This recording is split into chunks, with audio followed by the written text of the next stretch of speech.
اے قارعہ تیرے شان، اے واقعہ تیرے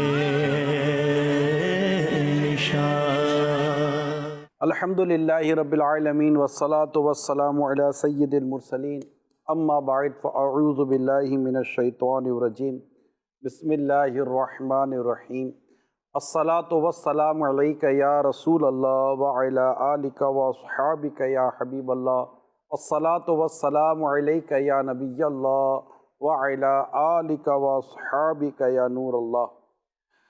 سبق آموز خبریں لیے حاضر ہیں۔ رسول پاک صلی اللہ تعالی علیہ وسلم نے ارشاد فرمایا، تم میں سے قیامت کے روز میرے سب سے زیادہ نزدیک وہ شخص ہوگا جس نے دنیا میں مجھ پر کثرت سے درود پڑھے ہوں گے۔ صلو علی الحبیب صلی اللہ تعالی علی محمد۔ سب سے پہلے آج کی سبق آموز خبروں میں جو کچھ دکھایا جا سکتا ہے یہ اس کی جھلکیاں دیکھتے ہیں۔ چائنا میں بیچ سڑک میں نمودار ہونے والے گڑھے نے کار کو نگل لیا۔ چونٹیاں شاندار سماجی جاندار ہیں، یہ اپنی ذمہ داریاں بانٹ کر کام کرتی ہیں۔ گھر کے اندر کا ماحول گھر کے باہر آپ کے رویوں کی عکاسی کرتا ہے۔ والدین اور بچے ہیں تو ان کے ماحول میں بھی فرق پڑتا ہے، ان کے ریلیشن شپ میں بھی فرق پڑتا ہے۔ آلودہ خوراک کا استعمال ہر سال 4,20,000 لوگوں کی موت کا سبب بنتا ہے۔ گیس سلنڈر پھٹنے کے واقعات میں اضافہ ہو گیا۔ ناقص مٹیریل اور ہلکی گیج والے سلنڈر جانی نقصان کا سبب بننے لگے۔ سیفٹی کے لحاظ سے جو بھی ہے کمپنی کا سلنڈر ہو، کمپنی کوئی 12 گیج کا بناتی، کوئی 14 گیج کا، کمپنی کا سلنڈر ہونا چاہیے۔ عمومی درجہ حرارت کے مقابلے میں کہیں زیادہ درجہ حرارت ریکارڈ کیا جائے تو موسم کی اس کیفیت کو گرمی کی شدید لہر یعنی ہیٹ ویو کا نام دیا جاتا ہے۔ جب ٹیمپریچر آپ کا نارملائز نہیں ہوتا تو باڈی کا ٹیمپریچر آپ کا بڑھنا شروع ہو جاتا ہے۔ حکام اور ریسکیو رضاکاروں کے مطابق مختلف مقامات پر آسمانی بجلی زیادہ تر کھیتوں میں کام کرنے والے کسانوں پر گری۔ لگتا ہے کہ ان کے پرزے ابھی الگ ہو کر سڑک پر بکھر جائیں گے۔ ان گاڑیوں میں بیٹھنا تو درکنار ان کے قریب سے گزرنے پر بھی ڈر لگتا ہے۔ 30 سال کی عمر میں ہی لوگوں کی مدافعتی قوت کم ہو رہی ہے۔ صلو علی الحبیب صلی اللہ تعالی علی محمد۔ یہ بڑا عجیب سا آپ کو منظر نظر آئے گا اسکرین پر۔ زلزلہ آپ نے سنا ہوگا، زمین پر دراریں پڑ جاتی ہیں، زمین ہلتی ہے تو عمارتیں گر جاتی ہیں وغیرہ وغیرہ۔ لینڈ سلائڈنگ ہوتی ہے، پہاڑوں کے تودے گرتے ہیں۔ پچھلے پروگرام میں ہم نے آپ کو برف کے تعلق سے بتایا تھا کہ کس طرح برف پگھلتی ہے اور اس کے جو بھی پلس مائنس تھے وہ۔ لیکن ابھی جو واقعات سامنے آ رہے ہیں اس کو ایک بڑا عجیب سا یہ واقعات آپ نے دیکھا ہوگا کہ زمین میں اچانک ایک سوراخ ہو جاتا ہے، بڑا سا ہول ہو جاتا ہے، سنک ہول کہتے ہیں اس کو۔ بڑا سا ہول ہو جاتا ہے اور بعض اوقات اتنا اچانک یہ ہول ہو جاتا ہے کہ گاڑیاں اندر میں گر جاتی ہیں اور لوگ مطلب کہ اس میں ٹھیک ٹھاک نقصان ہو جاتا ہے۔ یہ کیا چیز ہے اور کہاں ہو رہی ہے، اس کے تعلق سے آئیے ایک ڈاکیومنٹری آپ کو دکھاتے ہیں۔ چائنا میکسیکو ترکی میں خوفناک سنک ہول، نمودار گاڑیوں کو زمین نگل گئی۔ چائنا میں بیچ سڑک میں نمودار ہونے والے گڑھے نے کار کو نگل لیا۔ ویڈیو میں دیکھا جا سکتا ہے کہ روڈ پر پڑنے والا سنک ہول اچانک مزید بڑھ جاتا ہے اور اس وقت وہاں سے گزرتی کار کو نگل لیتا ہے۔ یہ واقعہ 8 جون 2021 کو رپورٹ ہوا۔ واضح ہے کہ چائنا میں اکثر زمین دھس جانے کے واقعات رپورٹ ہوتے رہتے ہیں۔ اس سے قبل بھی ایک سنک ہول نے 7 منزلہ عمارت کو نگل لیا تھا۔ ایک اور واقعہ میکسیکو میں پیش آیا جہاں پر نمودار ہونے والے بہت بڑے گڑھے نے لوگوں کو خوفزدہ کر دیا۔ زرعی زمین میں ظاہر ہونے والے سنک ہول کے اطراف میں قریب واقع آبادی سے لوگوں کی بڑی تعداد جمع ہو گئی۔ دوسری طرف ترکی کے علاقے اناطولیہ میں زمین میں ایک بہت بڑا سنک ہول نمودار ہوا۔ اتفاق سے وہاں کوئی آبادی نہ ہونے کی صورت میں جانی نقصان نہیں ہوا۔ یہ قدرت کے مختلف سمجھے کہ اللہ تبارک و تعالیٰ کی قدرت کے نظارے ہیں کہ کہیں کیا کہیں کیا کہیں کیا۔ اور جب ہم اس کی تحقیق کرنے جا مختلف تحقیقیں ملتی ہیں، یہ میں اس کا یہ نہیں کہتا کہ نہیں، مختلف تحقیقیں ملتی ہیں، ان میں بھی آپس میں بعض اوقات ٹکرا ہوتا ہے، لیکن دیکھا یہ جائے کہ اچانک اس طرح زمین کے اندر ہول کا آ جانا، سوراخ، اتنے بڑے سوراخ کا ہو جانا، یہ اسی طرح دیگر جو دنیا میں طوفان چلتے ہیں، بارشیں آتی ہیں وغیرہ وغیرہ، یہ اللہ تبارک و تعالی پر ایمان لانے کی ایک دعوت بھی دی گئی ہے۔ اور ایمان والوں کے ایمان مضبوط ہوتے ہیں، اپنے رب پر ان کا ایمان مزید مضبوط ہوتا چلا جاتا ہے، اور یہ پورا ایک نظام ہے اور سارے کائنات کو اللہ تبارک و تعالیٰ کے حکم سے یہ سارے کائنات کا نظام چلتا ہے. اللہ ہے اور ایک ہی ہے، یہ یاد رکھیے گا. اب یہ ماحول کی جیسے بھی میں نے آپ کے سامنے بات کی، اب دیکھیں بجلی، بادل سے جو بجلی ہم عموماً دیکھتے ہیں، بجلی اسی طرح بادلوں کا گرجنا، یہ بجلی خود ایک کتنی بڑی ہمارے سامنے قدرت ہے، اور یہ اللہ تبارک و تعالیٰ نے گویا کہ اپنے قدرت کا ایک مظاہرہ ہے دنیا بھر میں بجلی کا. یہ بجلی کا کڑکنا کیا ہے اور یہ بجلی کتنی بار دنیا میں نظر آتی ہے اور اسے کیا کیا معاملات ہو رہے ہیں، آئیے اس کی ایک رپورٹ آپ کو دکھاتے ہیں. انڈین ریاست مغربی بنگال میں آسمانی بجلی گرنے سے 27 افراد ہلاک. حکام اور ریسکیو رضاکاروں کے مطابق مختلف مقامات پر آسمانی بجلی زیادہ تر کھیتوں میں کام کرنے والے کسانوں پر گری، جبکہ بمبئی سے کولکتہ جانے والی پرواز بھی طوفان کی زد میں آئی. واقعے میں طیارے میں سوار 8 مسافر زخمی ہوئے. انڈیا کے سرکاری اعداد و شمار کے مطابق 2019 میں آسمانی بجلی گرنے سے تقریباً 2900 افراد ہلاک ہو گئے تھے. واضح رہے کہ دنیا میں ہر سیکنڈ میں کم و بیش 44 بار اور سالانہ 1 ارب 40 کروڑ بار بجلی چمکتی ہے، جبکہ بجلی گرنے کے کم و بیش 2,40,000 واقعات ہوتے ہیں، جن میں سے ایک اندازے کے مطابق سالانہ 6,000 سے 24,000 تک ہلاکتیں ہوتی ہیں. یہ آپ دیکھیں کہ یہ بجلی ہے کیا. شاہ روم ہرقل نے حضرت سیدنا امیر معاویہ رضی اللہ تعالیٰ عنہ کی طرف ایک مکتوب لکھا، لیٹر بھیجا، جس میں چند سوالات پوچھے. ان میں سے 2 سوال یہ تھے: آسمانی بجلی کیا ہے،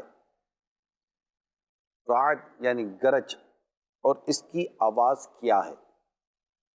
آپ نے ان کے یہ جواب عطا فرمائے.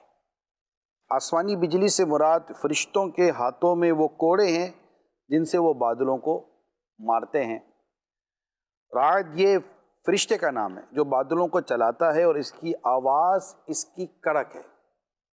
یہ دین و دنیا کی انوکھی باتیں، مقتوط المدینہ کی بڑی عمدہ کتاب ہے، دین و دنیا کی انوکھی باتیں. اس کے والیوم 1 یعنی جلد 1 کے پیج نمبر 94 پر یہ بات لکھی گئی ہے. بادل، آندھی وغیرہ کو دیکھ کر سرکار صلی اللہ تعالیٰ علیہ وآلہ وسلم کا عمل مبارک کیا تھا، اسے اس حدیث پاک کی روشنی میں ہم دیکھتے ہیں انشاءاللہ. حضرت سیدتنا ام المومنین عائشہ صدیقہ رضی اللہ تعالیٰ عنہا سے مروی ہے کہ جب رسول پاک صلی اللہ تعالیٰ علیہ وسلم تیز آندھی کو ملاحظہ فرماتے، جب تیز آندھی چلتی اور آپ دیکھتے کہ تیز آندھی چلی ہے، اور جب بادل آسمان پر چھا جاتے تو آپ صلی اللہ تعالیٰ علیہ وسلم کے چہرہ مبارک کا رنگ تبدیل ہو جاتا، اور آپ کبھی حجرے سے باہر تشریف لے جاتے، یعنی گھر سے باہر تشریف لے جاتے، اور کبھی واپس آ جاتے. پھر جب بارش ہو جاتی تو یہ کیفیت ختم ہو جاتی. میں نے اس کی وجہ پوچھی تو ارشاد فرمائے، عائشہ مجھے یہ خوف ہوا کہ کہیں یہ بادل اللہ پاک کا عذاب نہ ہو جو میری امت پر بھیجا گیا ہو. اللہ تعالیٰ آپ کو اور مجھے اس مبارک انداز کو سمجھنے کی توفیق عطا فرمائے. خیر، ہمارے یہاں تو جب اس طرح بادل گرجتا ہے یا بجلی وغیرہ کا معاملہ ہوتا ہے تو ایک بڑا عجیب سا منظر ہوتا ہے. حالانکہ یہ بادل دیکھ کر، حالانکہ بجلی کے گرجنے پر تو میں نے یہاں تک پڑھا ہے، یہ دیکھیے کہ حضرت سیدنا ابو عمرو اوزاعی رحمۃ اللہ تعالیٰ علیہ بیان کرتے ہیں کہ حضرت سیدنا عبداللہ ابن ابو زکریہ رحمۃ اللہ تعالیٰ علیہ نے فرمایا، آسمانی بجلی چمکتے وقت جو یہ دعا پڑھے، سبحان اللہ و بحمدہ، سبحان اللہ و بحمدہ، یعنی اللہ پاک ہے اور اسی کی حمد کی جاتی ہے، اسے گرنے والی کڑک دار بجلی نقصان نہ پہنچائے گی. اب یہ جو بجلی کے گرنے کی جو آپ نے ایک رپورٹ دیکھی، اور یہ پتہ چلا کہ اتنی دفعہ یہ بجلی گرتی ہے اور گرنے سے اتنے لوگ دنیا سے چلے جاتے ہیں، تو ہمیں چاہیے کہ ہم جب یہ بجلی چمکے تو ہم یہ پڑھ لیا کریں. جیسے کہ ابھی جیسے بیان ہوا کہ ہر سیکنڈ میں کم و بیش 44 ٹائم اور سالانہ 1,40,00,000,000 کروڑ بار بجلی چمکتی ہے دنیا بھر میں ہر سیکنڈ میں، یعنی دنیا بھر میں ہر سیکنڈ میں، یعنی مختلف دنیا کے مختلف جگہوں پر بجلی چمکتی ہے.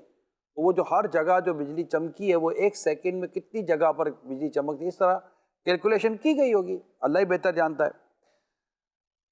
اور سالانہ 1,40,00,000,000 بار بجلی چمکتی ہے، جبکہ بجلی جو گرتی ہے، گرنے کے کم و بیش 2,40,000,000 واقعات ہوتے ہیں.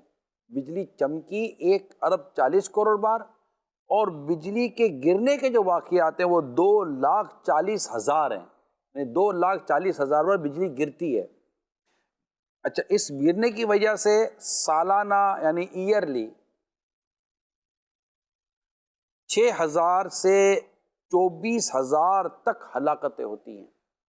بجلی کے تعلق سے جب ہم تفاسیر کا بھی مطالعہ کرتے ہیں تو یہ ہوتا ہے کہ یہ بجلی یہ بعضوں کے لیے بڑی رحمت ہے اور بعضوں کے لیے اس میں پریشانی ہو جاتی ہے. مسافر راستہ بھی پا لیتے ہیں، کچھ خیر کے پہلو بھی ہیں، کچھ اسے پریشانیاں بھی ہو جاتی ہیں. لیکن یہ ہے اللہ تبارک و تعالیٰ کی قدرت کا ایک منظر ہے بجلی.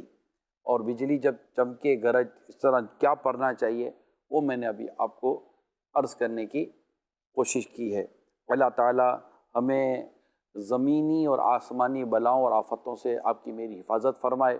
اور جب اس طرح کا معاملہ ہو، بجلی چمکے، گرج کی آواز آئے، بادل، تو اس میں مطلب کہ جو رسول پاک صلی اللہ تعالیٰ علیہ وآلہ وسلم کا جو مبارک کردار ہے، مبارک انداز ہے، اللہ کرے کہ ہم اس پر عمل کرنے میں کامیاب ہو جائیں، اسے اختیار کرنے میں کامیاب ہو جائیں، اس سے اپنی اصلاح کرنے میں ہم کامیاب ہو جائیں. صلو علی الحبیب صلی اللہ تعالی علی محمد.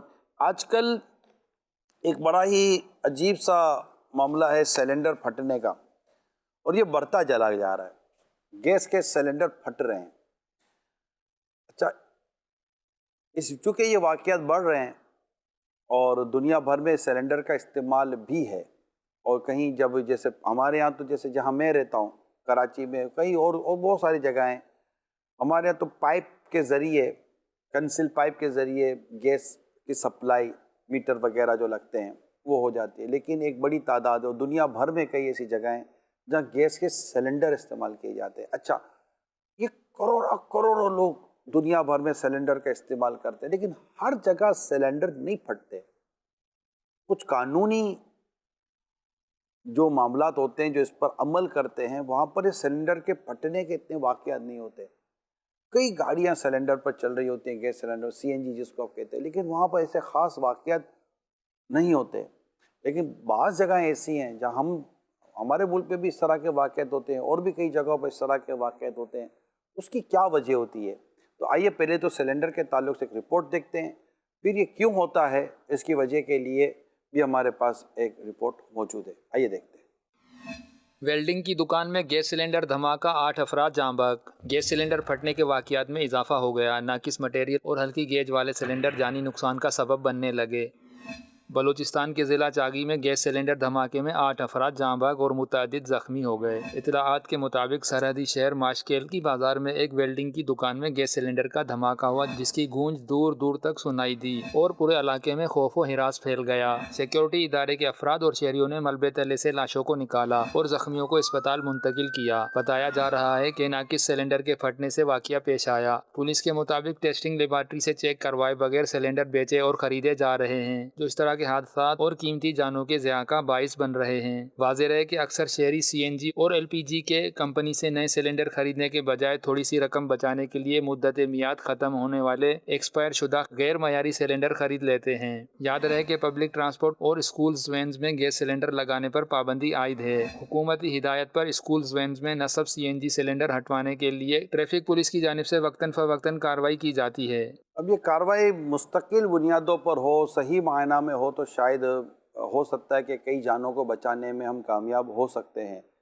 پہلے تو یہ واقعات بہت بڑھتے چلے گئے تھے، اب پابندی لگی ہے، لیکن ظاہر ہے کہ جو کچھ ہو رہا ہوتا ہے وہ آپ بھی جانتے ہیں, مجھے بھی کچھ نہ کچھ اس کا اندازہ ہے. اب بچوں کی وینوں میں, بسوں میں, ویگنوں میں اس طرح گیس سلنڈر CNG کے یہ بھی گیس سلنڈر ہی ہیں, پھٹنے سے مطلب لوگ جل کر ہلاک ہو گئے. یہ سارے واقعات ہوتے ہیں. تو گھروں میں بھی یہ پھٹ جاتے ہیں, دکانوں میں بھی پھٹ جاتے ہیں, گاڑیوں میں پھٹ جاتے ہیں, یہ پھٹتے ہیں. تو اس کی وجوہات کیا ہوتی ہیں, آئیے دیکھتے ہیں. میں نثار احمد عباسی LPG کا کاروبار کر رہا ہوں, اور سب 25-26 سال سے غیر معیاری سلنڈر نہیں استعمال کیے جائیں. سیفٹی کے لحاظ سے جو بھی ہے کمپنی کا سلنڈر ہو, کمپنی کوئی 12 گیج کا بناتی, کوئی 14 گیج کا, کمپنی کا سلنڈر ہونا چاہیے. گھریلو سلنڈر تو جو ہے نا یہ تقریباً 2-2.25 فٹ ہوتا ہے گھریلو. باقی یہ جو بڑے سلنڈر ہیں یہ تو کمرشل ہیں, یہ ہوٹلوں پہ, کنٹینوں پہ, ان چیزوں پہ چلتے ہیں. غیر معیاری سلنڈر, غیر معیاری سلنڈر سے مراد یہ ہے کہ آپ یہ 2-2, 2.5-2.5, 3-3 کلو والے سلنڈر ہیں, یہ غیر معیاری سلنڈر کہلاتے ہیں. یہ ناقص لوہے, ناقص چادر کے بنے ہوتے ہیں. جو کمپنی کے سلنڈر ہوتے ہیں اس کا وزن ہوتا ہے 13.5-14 کلو, اور اس میں گیس بھری جاتی ہے علاوہ 8, سمجھ لو 12 کلو, مطلب وزن سے کم بھری جاتی ہے. یہ جو نوکور سلنڈر ہے نا, نوکور سلنڈر, ان کا وزن ہوتا ہے 2-2, 3-3 کلو, ان میں 3-3 کلو, 4-4 کلو لوگ گیس بھرتے ہیں. ایک سلنڈر کا وزن ہے 14 کلو, اس میں 11-12 سے اوپر نہیں بھرنی چاہیے, وزن سے گیس کم بھرنی چاہیے. یہ کوئی ہم لوگوں کی غلطی سے, لاپرواہی سے جو ہے سلنڈروں کے حادثے ہوتے ہیں. احتیاط یہی ہے کہ گھر میں آپ ایک سلنڈر لے جاتے ہیں, پہلے تو وہ پیپ لگا کے, وہ کلپ لگائیں صحیح کر کے, پھر سیفٹی کے لحاظ سے صرف کا پانی بنا کے چیک کر لیں کہ کہیں سے لیک نہیں ہو رہا. دکاندار وہ سیفٹی کا خیال نہیں کرتے ہیں, کہیں سے لیک ہوتا رہتا ہے. بجلی کی تاریں باہر پڑی ہوتی ہیں, ننگی ہوتی ہیں, اس وجہ سے جو ہے نا گیس لیک ہوتا ہے. وہ بجلی کو چھیڑتے ہیں, اس پار کی وجہ سے آگ لگ جاتی ہے. سیفٹی گھر میں ہو, دکان میں ہو, کہیں بھی ہو, ضروری ہے. کئی سلنڈر میں نے واپس کیے, ہم نہیں بھرتے ہیں یہ, کیونکہ میں زنگ لگا ہوا تھا, میں نے واپس کیے. میں نے بولا ہم نہیں بھرتے ہیں بھائی, یہ یہاں بھی پھٹ سکتا ہے, یہ گھر میں بھی پھٹ سکتا ہے. اب لوگوں کو اس بات کی سمجھ نہیں ہوتی, وہ بولتے ہیں یار کلو ڈال دو. اب یہ نہیں پتا کہ کلو اور 5 کلو میں کوئی فرق تو نہیں ہے, پریشر تو ایک ہی ہے. دکاندار جو ہے نا سب سے پہلے سیفٹی کا خیال کریں. کہیں پیپ لیک ہو رہا ہے, لیڈ لیک ہو رہی ہے, بجلی کی تاریں ننگی ہیں, ایسے چیزوں پہ جو ہے نا وہ لازمی کریں. بہرحال سیفٹی کا خیال کیا جائے تو انشاءاللہ میرے 25-26 سال ہو گئے یہ کام کرتے ہوئے, اللہ نہ کرے آج تک کوئی ایسا مسئلہ نہیں ہوا. یہ گھر میں بھی خیال رکھے, جیسے کہ یہ جو سلنڈر کی جیسے میں نے بات کی, تو ہمارے یہاں جیسے گھر میں عموماً ڈائریکٹلی پائپ لائن آ رہی ہوتی ہے, اور گھروں میں بھی صرف ہمارے وہ جو پائپ کمزور ہونے کی وجہ سے, کہ یہ پائپ جو ہے نا یہ تھوڑا پرانا ہو جاتا ہے یا ایک ناقص کوالٹی ہوتی ہے, تو یہ پائپ جو ہے نا اس میں لائنیں پڑ جاتی ہیں, یہ چٹک جاتے ہیں, یہ لیک ہو جاتے ہیں, گھروں میں آگ لگ جاتی ہے. یا جہاں جیسا آپ نے نوزل کے اندر جو آپ نے جو پائپ فٹ کیا ہوا ہے وہ لوز ہو جاتا ہے. تو یہ بہت سارے ایشوز ہوتے ہیں جو گھر میں جہاں سلنڈر نہیں ہے وہاں بھی آگے لگتی ہیں, کیونکہ وہ ان کے گیس لیک ہو رہی ہوتی ہے. گیس لیک ہونے کی وجہ یہ چند چیزیں جو یہاں بھی بیان ہوئی, جو سلنڈر میں ہمیں احتیاط کرنی ہے, وہ احتیاط ہمیں ہمارے گھر کے کچن میں بھی کرنی ہے. یہی احتیاطیں ہمیں گیزر میں بھی کرنی ہے. گیزر تو عموماً تو خیر گھروں کے باہر لگے ہوتے ہیں, لیکن گھروں کے اندر بھی اگر گیزر لگے ہوئے ہوں تو اس میں بھی ہمیں ایک احتیاط تو کرنی چاہیے. کہ گیزر میں بھی گیس ہی ہے, اگر گیس لیک ہو رہی ہے ہمیں پتہ نہ چلے تو خدا نہ خواستہ کوئی وہاں آگ یا کوئی سی چنگاری لگ جائے تو بھی نقصان ہونے کا اندیشہ ہے. ہمارے جو چولہے ہیں, کچن ہیں, اس میں بھی نقصان ہونے کا اندیشہ ہے. اب تو کہ 2 طرح کے کچن بن رہے ہیں, یہ بھی آپ کو پتہ ہوگا. بعضوں کو ہوتا ہے نہیں بات ہو, ایک ڈرٹی کچن الگ بنتا ہے اور الگ ایک ڈیکوریٹڈ کچن ہوتا ہے, کہ یہ جسٹ ایک دکھانے کے لیے ڈیکوریشن ہے. وہ بند کچن ہی ہے لیکن پکاتا وقاتا وہاں کوئی بھی نہیں ہے, کیونکہ وہ ایک الگ سے دوسرا کچن, 2 کچن بنتے ہیں. جن جہاں بنتے ہیں ان کو پتہ ہے. تو جہاں پکنا ہوتا ہے اس کو ڈرٹی کچن کہا جاتا ہے. اچھا, فٹنگ وہاں بھی ہوتی ہے جو ایک جہاں پکنا نہیں ہے لیکن کچن بنا ہوا ہے, وہاں بھی یہ, تو وہاں پر وہ چونکہ یوٹیلائزیشن بھی نہیں ہے, یوز بھی نہیں ہے, تو بعض اوقات ہو سکتا ہے کہ وہاں پر کمزوری آ جائے. تو یہ چیک کریں. ہمیں مطلب خود کو بھی بچانا ہے, اپنی آل اولاد کو بھی بچانا ہے, گھر بار کو بچانا ہے. اللہ آپ کو مجھے مطلب ان آفتوں سے بچائے. یہ جلنا یہ اللہ کی پناہ, اللہ دنیا کی آگ سے بھی آپ کی میری حفاظت کرے, آخرت کی یعنی قبر اور جہنم کی آگ سے بھی اللہ آپ کی میری حفاظت فرمائے. اور یہاں جس طرح یہاں کی آگ کی حفاظت کی ہم تدبیریں سوچ رہے ہیں، اچھا یہ جل جائیں گے، اس طرح جہنم کی آگ سے حفاظت کی بھی ہم نے سوچ پیدا کرنی ہے۔ یہاں کی بے احتیاطی ہمیں دنیا کی آگ کی پریشانی میں مبتلا کر سکتی ہے، اسی طرح آخرت کے معاملے میں جو بے احتیاطیاں ہیں وہ ہمیں جہنم کی آگ میں جلنے میں مبتلا کر سکتی ہیں۔ اللہ آپ کی میری حفاظت کرے، اللہ آپ کی میری حفاظت کرے۔ اللہم اجرنی من النار، اللہم اجرنی من النار، اللہم اجرنی من النار۔ اللہ آپ کو مجھے جہنم کی آگ سے پناہ عطا فرمائے۔ لیکن اب دیکھیے کہ دنیا کی آگ سے جہنم کی آگ بہت زیادہ خطرناک ہے، بہت زیادہ کالی ہے، بہت زیادہ خطرناک ہے۔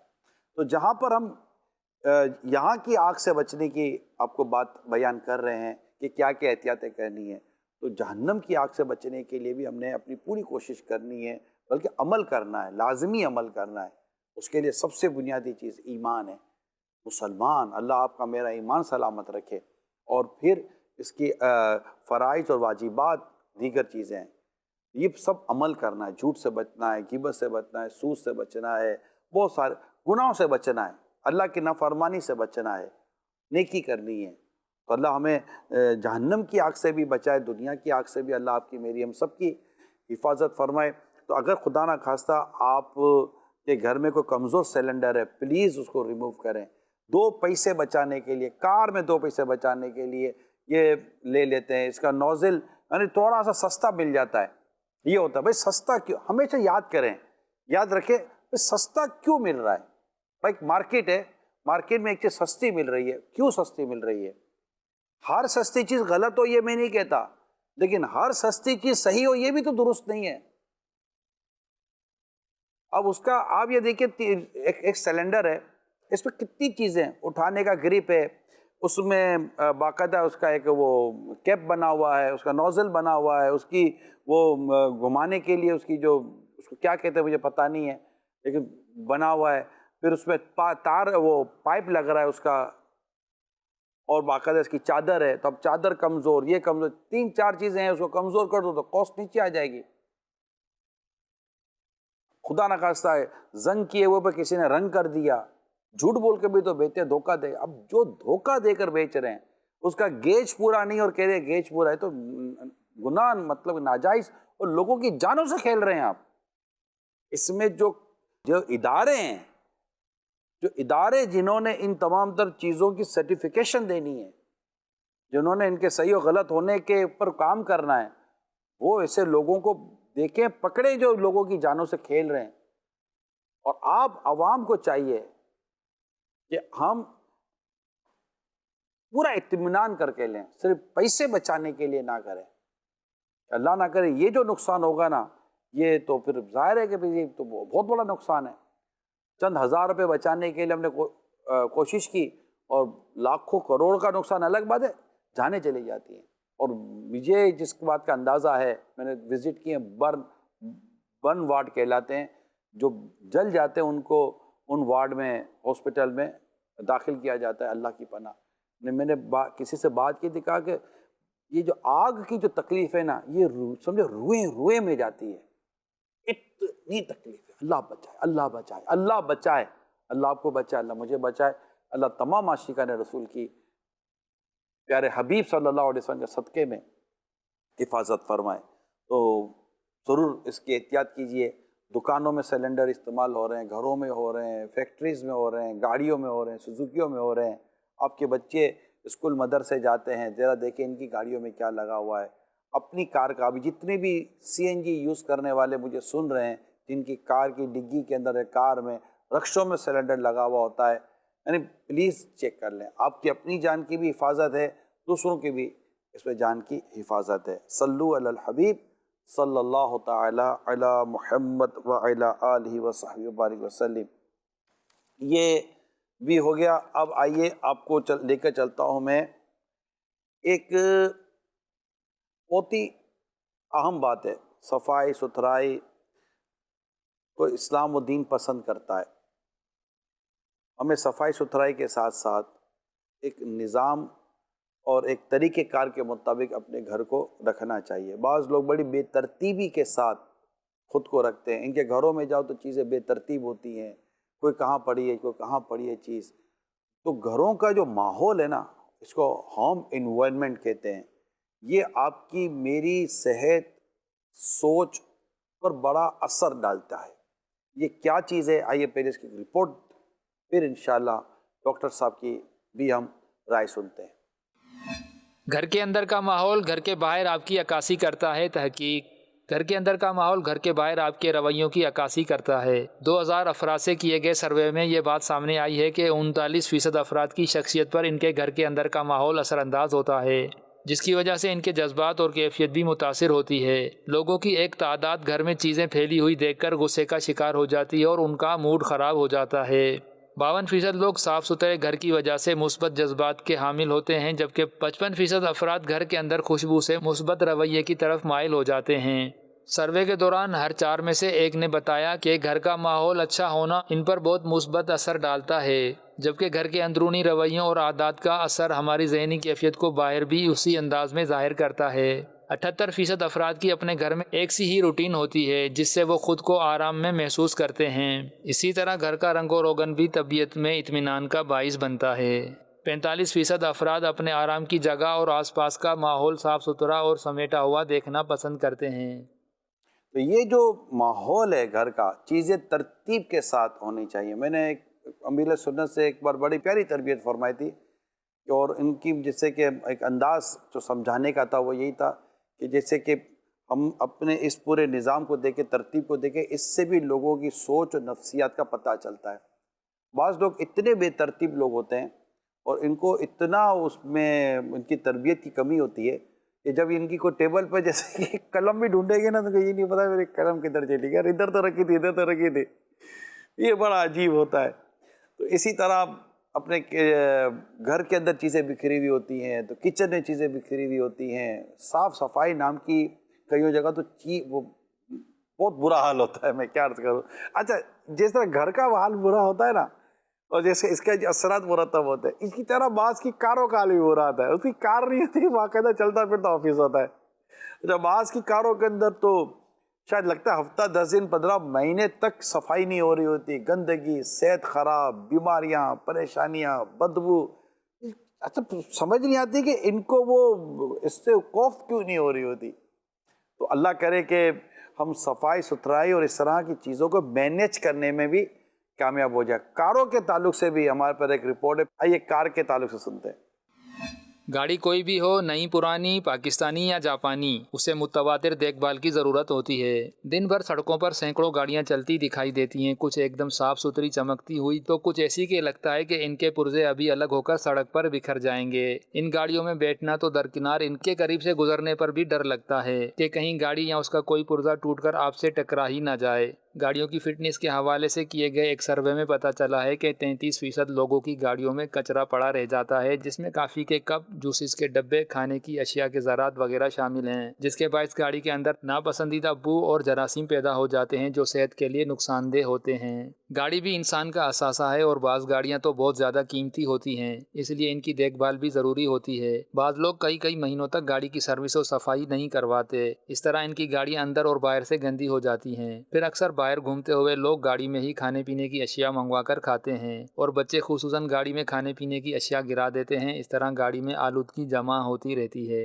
اس کے علاوہ اگر گاڑی کو دھلوایا نہیں جاتا تو مٹی اور گرد وغیرہ سے اس کی باڈی میں بہت جلد زنگ لگ جاتا ہے. اس کے ساتھ ساتھ اگر گاڑی کا آئل، ریڈیئیٹر کا پانی اور بیٹری کی دیکھ بھال نہ رکھی جائے تو اس کا انجن جلد خراب ہو سکتا ہے. واضح رہے کہ گاڑی کو سڑک پر لانے کے لیے ایک فٹنس سرٹیفکیٹ درکار ہوتا ہے جو ہر بار مقررہ مدت بعد گاڑی کا مکمل معائنہ کرنے کے بعد جاری کیا جاتا ہے. اس لیے گاڑی کے side mirror, head lights, indicator اور دیگر چیزوں کا ٹھیک ہونا ضروری ہے. اس میں آپ کی بھی حادثات وغیرہ سے حفاظت رہتی ہے.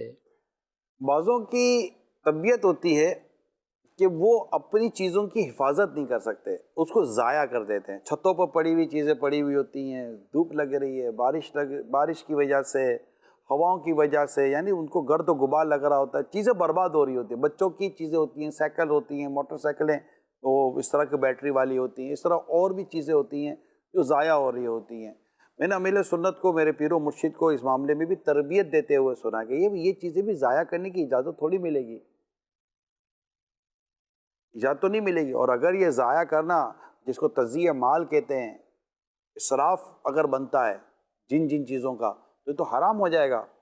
تو اپنی چیزوں کی حفاظت کرنا بھی سیکھیں. چیزیں برباد کرنے کے لیے نہیں ہیں.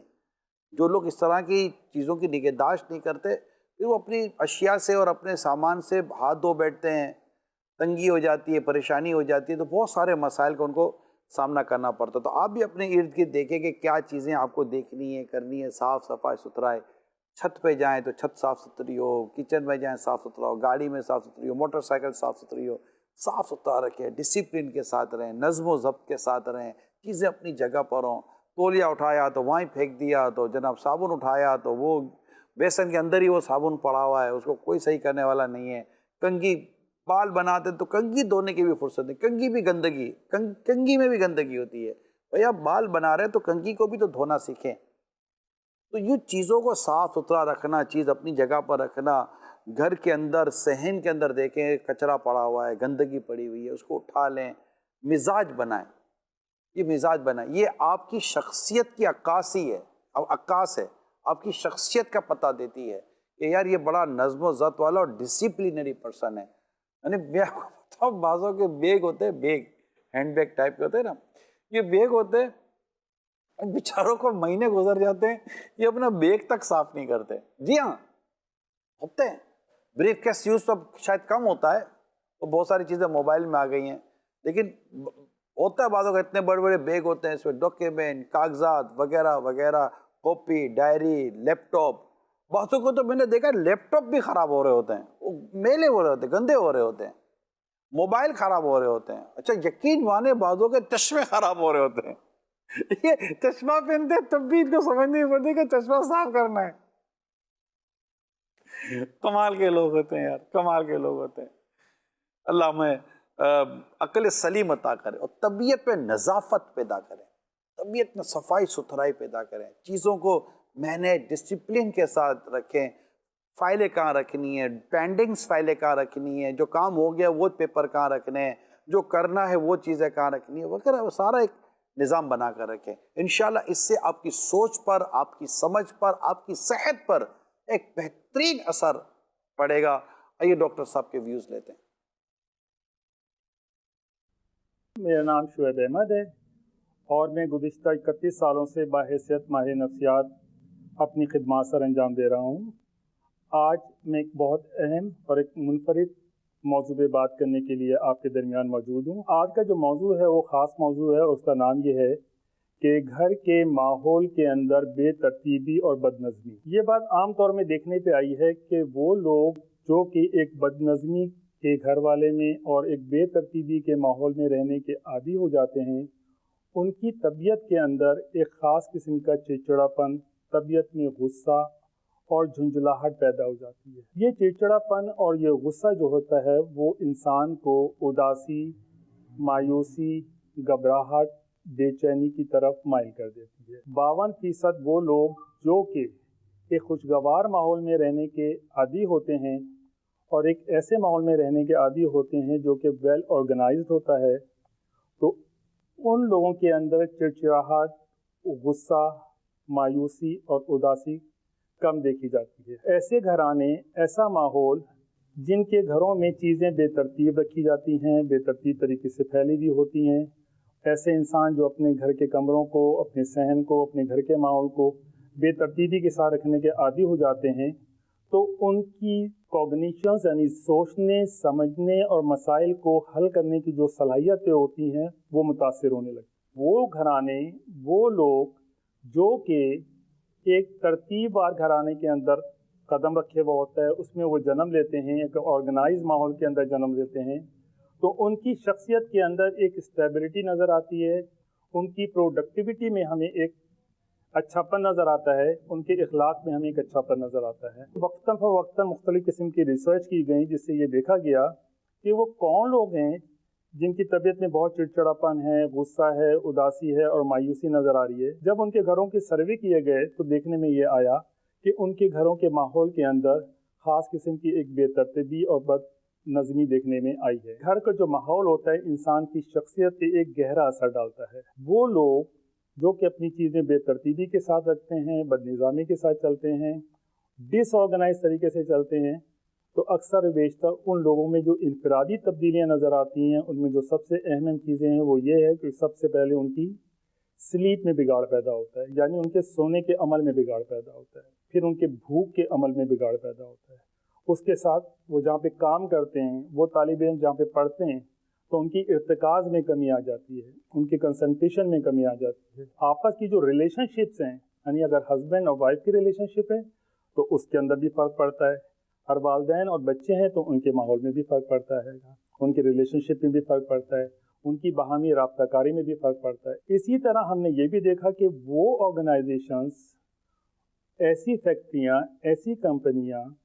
جو اپنے امپلائیز کو ایک بہتر ماحول دینے کی کوشش کرتی ہیں، ایک بہتر اور ترتیب کے ساتھ ان کو وہ ساری چیزیں پرووائڈ کرنے کی کوشش کرتی ہیں جو کہ وہاں پہ ایک کام کرنے والے شخص کی ضروریات ہوتی ہیں، تو ان کی طبیعت کے اندر ایک خوشگوار موڈ ہمیں نظر آتا ہے، ان کی طبیعت میں ایک اچھا پن نظر آتا ہے، اور اس کے ساتھ ساتھ ان کی پروڈکٹیوٹی وہاں بڑھتی ہے۔ ہر شخص اپنے ہی گھر کے اندر رہتے ہی، اپنی ہی آرگنائزیشن میں رہتے ہوئے اور اپنے ہی سماج کے اندر رہتے ہوئے چیزوں کو اگر بدنظمی سے بچا لے اور ترتیبات طریقے سے آگے بڑھنے کی کوشش کرے تو میں یہ سمجھتا ہوں کہ ہمارے معاشرے سے انزائٹی جیسی بیماریاں، ڈپریشن جیسی بیماریاں، مایوسی جیسی بیماریاں اور طبیعت میں جھنجھلاہٹ اور غصے کو ہم بہت اچھے اور آسان طریقے سے کنٹرول کرنے کی کوشش کر سکتے ہیں۔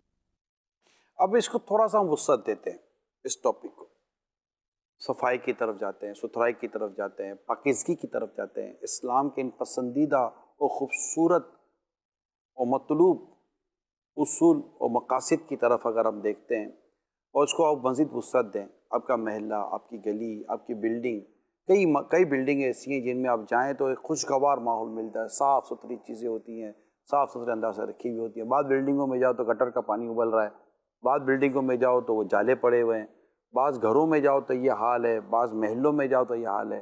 کہ یہ نہیں ہو سکتا کہ ہم اپنے آپ سے اور دوسرے ہر ایک اپنے لیے سوچے گا، ہم مل جل کر ہم اپنی چیزوں کو مینیج کریں، صاف ستھرا رکھیں، ہماری گلیاں صاف ستھری ہوں، ہمارے علاقے صاف ستھرے ہوں، ہماری سوسائٹیز صاف ستھری ہوں۔ بعض سوسائٹیاں ایسی ہوتی ہیں، اس کے میں آپ کو دنیاوی فائدے بتاؤں، بعض سوسائٹیز ایسی ہوتی ہیں جو اتنی صاف ستھری ڈسپلن ہوتی ہیں اور لوگ اتنے تربیت والے ہوتے ہیں کہ وہ بھی ان چیزوں کا خیال رکھتے ہیں۔ میری نالج کے مطابق ان کی ویلیوز بڑھ جاتی ہیں، لوگ وہاں رہنا پسند کرتے ہیں۔ گھر میں تو کوئی بات نہیں آئے گا نا، پہلے تو آپ کے علاقے اور محلے میں آئے گا، اللہ کا محلہ دیکھ کر لوگ خوش ہو جاتے ہیں۔ اسی طرح باہر لوگ بعض اوقات پودے اور درخت اور اس طرح کی چیزیں لگا دیتے ہیں جس سے واقعی ایک حسن و خوبصورتی پیدا ہوتی ہے اور صحت کے لیے اچھا ہے۔ میں نے صحت کے تعلق سے پہلی بار کی، صحت ایک بہت ہی بہت بڑی نعمت ہے۔ صحت دو نعمتیں جن کی اکثر لوگ قدر نہیں کرتے، ایک صحت اور دوسری فرصت۔ صحت، اور حدیث پاک میں ہے کہ بیماری سے پہلے صحت کو غنیمت جانو، صحت کی بڑی امپورٹنس ہے۔ تو یہ اب جیسے کہ ابھی آپ نے ڈاکٹر صاحب کے تاثرات سنے، اس میں چڑچڑاپن، غصہ اور اس طرح کی چیزیں جب آ جاتی تو اس کے کتنے نقصانات ہیں، لڑائی جھگڑا، بدتمیزی، بد اخلاقی، جھاڑ دینا، ڈانٹ دینا، لوگوں کے دل دکھا دینا، کتنی پریشانیوں میں مبتلا ہو جائے، کتنے گناہوں میں مبتلا ہو سکتا ہے۔ اور اس کے پیچھے دیکھیں چیز کیا ہے، یہ ایک چیز ہے، یہی سب کچھ نہیں ہے، ایک سبب بیان ہوا، وہ ہے ڈسپلن کا نہ ہونا، نظم کا نہ ہونا۔ اپنے طریقہ کار کو سمجھیں، اپنے بستر کو دیکھیں، اپنی چادروں کو دیکھیں، جہاں پڑھتے ہیں وہاں کا ماحول دیکھیں، جہاں کھاتے ہیں وہاں کا ماحول دیکھیں۔ آپ دیکھیں جہاں کھانے پینے کے اندر بڑا صاف ستھرا اور بڑا پاکیزہ اور بڑا دلکش انداز ہو، وہاں کے کھانے میں آپ اپنا انداز دیکھیں، اور جہاں پر یہ چیزیں نہیں ہوتی وہاں کھانے کا انداز دیکھیں۔ آپ کہیں ریسٹورنٹ میں جاتے ہیں کھانے کے لیے، ریسٹورنٹ صاف ستھرا، نیٹ اینڈ کلین ہوتا ہے، آپ کا جی کرتا ہے، اور بعض جگہ پر بولنے کی عادت کیا ہے، بڑا عجیب سا ماحول ہوتا ہے، پتہ نہیں کتنے تو معاملات وہاں ہوتے ہیں، میں کیا کھل کر بولوں۔ تو آج اس پروگرام کو سامنے رکھ کر، اس میسج کو سامنے رکھ کر، کیا یہ توقع کی جائے کہ آپ اللہ کے محلے، بلڈنگ، اپنی سوسائٹی، اپنی لفٹ، اپنی سیڑھیاں، اپنے زینے، اپنے دروازوں کے باہر پیسج جو بنے ہوئے ہوتے ہیں وہاں پر، گھر کے اندر کامن کچن، باتھ روم،